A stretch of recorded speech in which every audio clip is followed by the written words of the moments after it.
भक्तों, आज के वीडियो में बड़ा ही महत्वपूर्ण बात करने वाला हूँ जो तंत्र मंत्र और भक्ति भजन से जुड़ा हुआ है। और इनमें कई को शुरू से कष्ट होता है और कई को कष्ट होते होते ऐसा कष्ट हो जाता है कि वह कष्ट से छुटकारा पा ही नहीं सकता। वो कष्ट उसकी जान लेकर के ही जाती है। क्या कारण है? क्यों भगत को ही इस तरह के कष्ट भोगना होता है? क्या भगवान हमें परीक्षा के लिए चुनता है? साधारण लोगों से परीक्षा नहीं लेता। हमारे ऊपर ही टारगेट क्यों करते हैं भगवान? इस सभी सवालों का जवाब इस वीडियो में दे रहा हूं, क्योंकि हमारे बात किसी को समझ में आता है, किसी को नहीं समझ में आता है। मैं कोशिश करता हूं कि आप लोगों को अच्छे से समझाऊं, क्योंकि आप हिंदू हो या मुसलमान हो, मुझे उससे कुछ भी लेना देना नहीं, क्योंकि मैं सनातन धर्म का हूं तो सनातन भेष पकड़ लिया हूं। इससे कोई माने मतलब नहीं है। ज्ञान के योग्य सभी है। अब बात करते हैं कि जो हम बात करते हैं वो बातें मुसलमान भाइयों के लिए भी लागू होता है और हिंदू भाइयों के लिए भी लागू होता है। इसलिए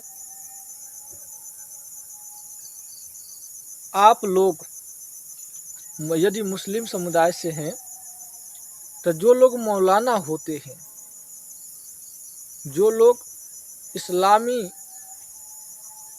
मंत्र क्या कहते हैं उसको कलमा पढ़ते हैं, अल्लाह पाक का जो क्या कहते हैं वो पढ़ते हैं, दरूद शरीफ पढ़ते हैं, उन लोगों को भी कुछ हद तक परीक्षाएं देनी पड़ती है। उन लोगों को भी परीक्षा से गुजरना पड़ता है। और हमारे सनातन धर्म में जो हनुमान जी का भक्त होते हैं, तो एक भक्त से बात हुई। वो कहते हैं कि गुरुजी हम मंदिर में रहते हैं और बचपन से मंदिर में रहते आए हैं और हनुमान जी की खूब पूजा करते हैं, मंदिर का पुजारी है। लोग आते हैं तो उनको देख देते हैं, ठीक हो जाता है, लेकिन मेरा ही कष्ट नहीं जा रहा। हम अपना कष्ट नहीं हटा पा रहे। तो मैंने उन्हें समझाया और बोला कि जे आपको मेरे पास आना चाहिए। तो वो मेरे पास अभी आए नहीं हैं, क्योंकि दूरी होने के कारण कई लोग आ जाते हैं और कई लोग नहीं आ पाते। तो पास में जो भी लोग उसे मिल जाता है तो पहले पास में ही देखते हैं कोई भी व्यक्ति। तो मेरे कहने का मतलब ये है कि वो मंदिर का पुजारी को दर्द होता था फिर ठीक हो जाता था, फिर दर्द आता था फिर ठीक हो जाता था। ये क्या है? इसके बारे में मैं बहुत ही अच्छे तरीके से जानता हूँ और ये बता रहा हूँ, ध्यान से सुनिए। यदि आप लोगों को भलाई करते हैं तो आप मंदिर का पुजारी है, तो आप उनको भलाई किए। भलाई करने का मतलब है कि आप जरूर उनकी शक्ति को कैप्चर किए, और कैप्चर आप अपनी शक्ति के द्वारा हनुमान जी की नाम लिए ही होंगे।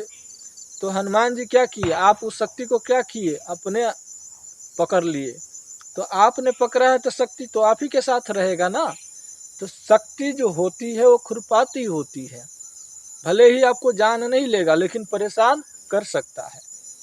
तो आप उस शक्ति को साथ में लेके चलोगे, साथ में लेके घूमोगे, तो कभी भी आपको साथ बदमाशी करेगा तो वही आपको दर्द पीड़ा बराबर आते रहता है। और कभी कभी जो है इतना दर्द करेगा, कभी कभी आपको बिस्तर भी पकड़ा सकता है, कभी कभी वही शक्ति आपकी जान भी ले सकता है। तो जिस शक्ति पर डिपेंड करता है कि शक्ति आपके साथ क्या करना चाहता है, और उस शक्ति से आप बच पा रहे हो या नहीं, बचने में समर्थ हो कि नहीं हो।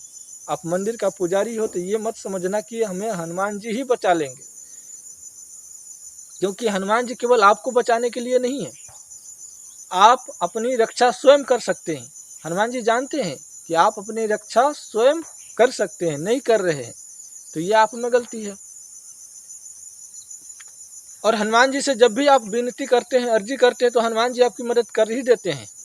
उस समय तो बिल्कुल ठीक हो जाते होंगे, लेकिन फिर वो शक्ति उपद्रव करता है, क्योंकि आपने अपनी तरफ से उस शक्ति को दूर नहीं हटाए, या हटाने का कोशिश भी किए तो आप हटा नहीं पाए।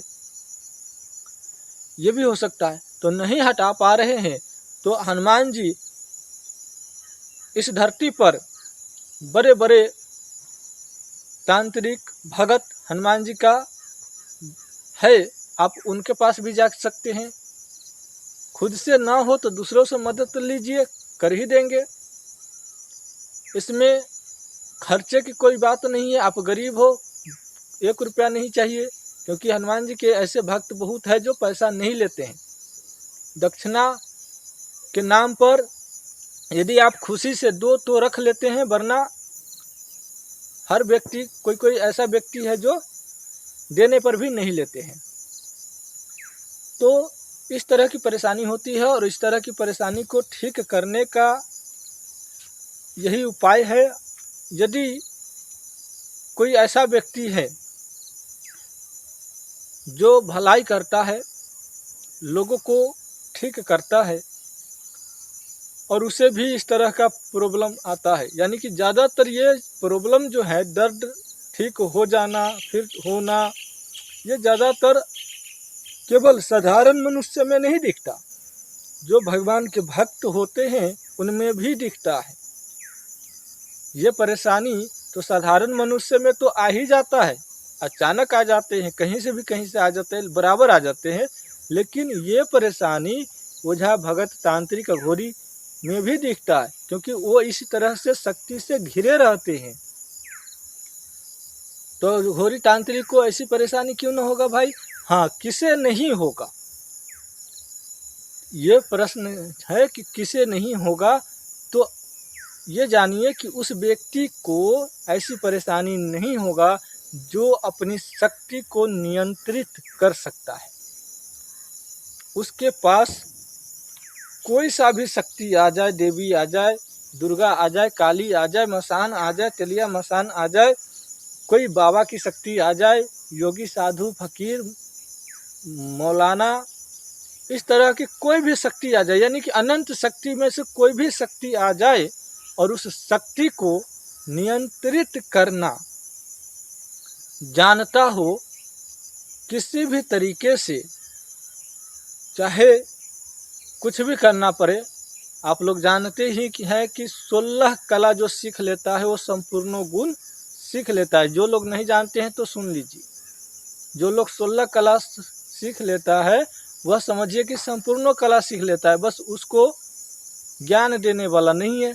तो 16 कला सीखने के बाद भी वो कहेगा कि मुझे तो कुछ भी नहीं सिखाया। तो जो शक्ति पर नियंत्रण कर लेता है उसे कुछ भी नहीं होता। इस तरह की यदि परेशानी उसे आता भी है तो स्वयं ठीक करने में समर्थ है। इस तरह की परेशानी उसे कभी आ भी जाए तो उस शक्ति को तुरंत नियंत्रण कर लेता है, उससे फिर कभी वो शक्ति परेशान नहीं कर पाते।